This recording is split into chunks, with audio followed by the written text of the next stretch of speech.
돌아왔습니다.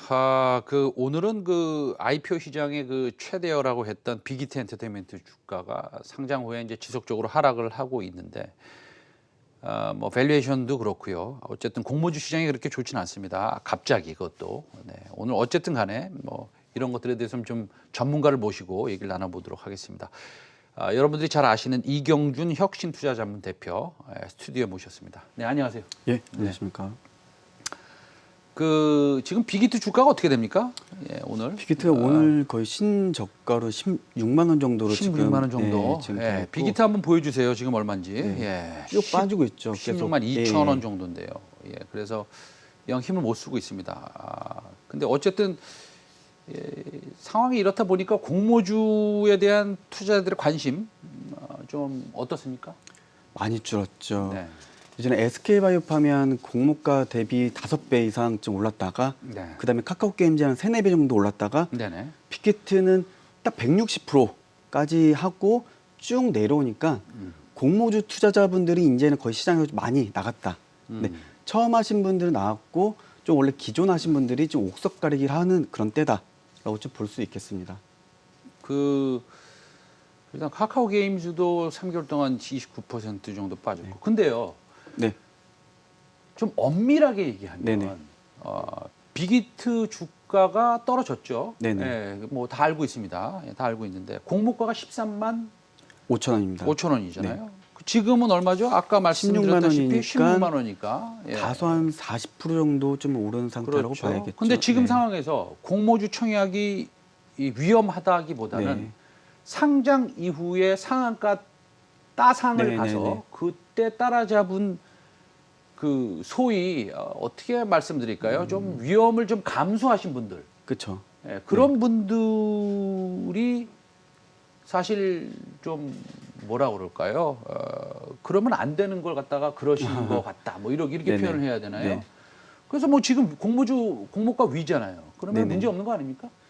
사실 SK바이오팜이 이제 코로나 기간에 네. 공모가를 산정하다 보니까 굉장히 저렴하게 공모가가 되어 있었습니다. 네. 그러다 보니까 많은 투심이 쏠리고 네. 파는 사람은 없고 사는 사람만 있다 보니까 네. 5배 이상 간 건데 네. 그게 많이 무너지고 네. 그거를 바라본 대어가 카카오게임즈와 빅히트가 있었는데 카카오게임즈도 4배 정도까지 갔었고 네네. 이제 빅히트 하나 남았었는데 이게 이 정도 학습 효과가 있었단 말이에요. 네네. 그렇기 때문에 이것 또한 2~3배는 가겠지라는 생각이 있었는데 160%까지 가고 떨어졌단 말이에요. 근데 이게 공모주로 했을 때는 아직 손실난 분이 아무도 없어요. 네네. 근데 늘 이게 160% 이상 뭐 3배, 4배, 5배를 보다 보니까 네. 상대적으로 그걸 따라가지 못하고 투심이 많이 약해진 상태에서 그걸 섣불리 덤볐다라고 좀 볼 수 있겠죠. 예전에 우리 엔터테인먼트 관련된 네네. 애널리스트가 얼마 전에 이제 한번 우리가 모셨는데요. 예, 네. 모셔서 빅히트 엔터테인먼트의 밸류에이션에 대해서 네네네.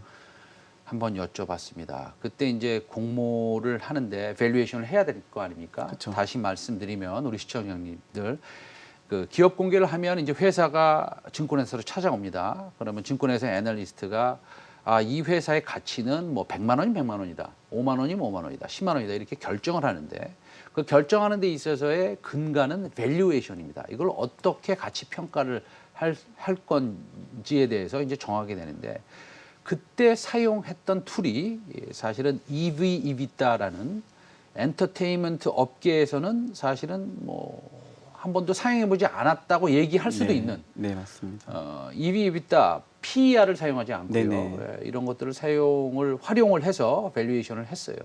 그래서 제가 그 말씀을 듣고 이렇게 얘기했습니다. 그때. 그게 무슨 말이냐. 동의할 수 없다. 그러나 뭐 어쨌든 이걸 활용을 했다. 여러 가지 네. 조건이 있어서라고 했습니다. EV/EBITDA를 활용해서 사실은 공모 주가가 13만 5천 원으로 결정됐고 물론 지금 주가가 16만 원이기 때문에 공모가보다는 위이지만 사실은 우리가 기업 공개를 할 때는 가치보다 한 30% 디스카운트 돼서 맞습니다. 네. 공모를 해야지 또 그 공모에 참여하는 사람들이 먹을 것도 있고 그게 사실은 시장에 어느 정도의 정해진 뭐 약속이라면 약속인데 그렇죠. 네. EV, EBITDA라는 밸류에이션 툴을 사용해서 조금 처음부터 공모가가 높게 정해진 것은 아닙니까? 사실 맞죠. 왜냐면은 네. 보통은 엔터 쪽이 이제 PER 네. 그래가지고 이제 주당 순이익이 기준이 돼야 되는데 네. 빅히트 같은 경우는 이제 그 에비타라는 건 보통 이제 시설 투자 막 해놓고 네. 아직은 수익은 되지 않겠지만 언젠간 우리가 수익이 되겠다라는 그런 툴인데 네. 여기서는 이제 그런 플랫폼 네. 모든 여기에 뭐 자사 제품 뭐 그런 타 엔터테인먼트 다 어떤 컨텐츠를 올릴 수 있는 네. 그 플랫폼을 우리가 개발했고 네네. 거기에 모든 글로벌 컨텐츠가 올라올 것이다. 네. 그래서 우리는 디즈니, 뭐 네. 애플 그런 걸 보기 때문에 우리는 PER이 아니라 뭐 EV, 에비타로 본다고는 이렇게 산정을 했는데 네. 많은 투자자들이 조금 우려를 표했죠. 네네. 근데 상대적으로 지금 올라왔다는 것은 뭐 빅히트가 좀 싸다고 볼 수는 없었고 네네. 그때 이제 공모주 투심이 많이 작용을 했었는데 이게 이제 깨져버린 거죠. 그래서 사실 이게 비싸다 싸다의 기준은 없지만 이게 지금으로는 조금 투심이 많이 약해져 있고 이 방시혁 의장이 얘기했던 그 뭐 컨텐츠 기업, 미디어 컨텐츠 기업으로서는 내년, 내후년을 좀 보는 거거든요. 사실 미래의 가치를 이제 미리 땡겨와서 받았다고 볼 수 있는 거죠. 왜냐면 PR은 한 80회 정도 이렇게 받았기 때문에. 그렇기 때문에 좀 많이 다소 과했다. 그런데 이게 성공을 했었던 이유는 공모주 기준에서 성공했었던 이유는 그때 당시에 투심이 묻지마 투자였어요. 그렇기 때문에 지금부터라도 좀 신중하게 공모주 투자를 해야지 많은 분들이 좀 피해도 없게 잘 되지 않겠나라는 생각이 좀 듭니다. 알겠습니다. 빅히트에 대해서는 그만 여쭤보겠습니다. 네. 예, 마음이 그렇게 편하진 않네요. 예. 지금 IPO 시장이 그렇게 좋지 않아요. 네, 근데 맞습니다. 네. 사실은 그런 거 아닙니까? 좋지 않을 때 투자를 하고 네. 좋을 때 팔아야 되는 게 네. 주식시장이라고 한다면 역발상으로 네. 지금 다시 우리가 좀 관심을 좀 둬도 될 만한 네. 이런 앞으로 나올 IPO라든지 아니면 뭐 기존의 IPO를 뭐 한 달 전에 했는데 주가가 좀 많이 빠져서 이 회사는 좀 괜찮다라는 거 좀 간단히 있으면 좀 마지막으로 말씀 좀 해주세요. 뭐 떨어진 종목 같은 경우는 뭐 미투젠이라든지 네네. 미투젠이라는 게 이제 게임 기업인데 네. 소셜 카지노 게임을 하고 있어요. 미투젠이요. 근데 지금 나오고 있네요. 이게 북미 유럽 쪽으로 많이 수익을 내고 있는데 네. 또 얘네들이 연말에 배당 정책까지 있기 때문에 상대적으로 공모가보다는 굉장히 뭐 2, 3% 정도 빠졌을 텐데 네네.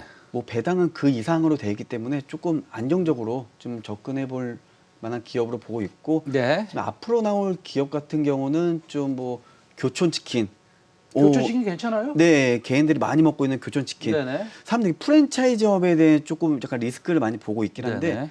교촌이 이게 좀 막 그 햄버거 같은 경우는 좀 호불호도 있고 하는데 네. 치킨 같은 경우는 거의 호불호가 없습니다. 네. 그리고 또 이제 국내 1위의 치킨 프랜차이즈가 상장한다. 네네. 그런 면에서는 조금 눈여겨볼 사실 기업이기도 과거에도 하고. 네. 미국에서 가장 많이 올랐던 종목 중에 하나가 도미노스 피자였죠. 네네. 예, 뭐 수십 배가 올랐는데요.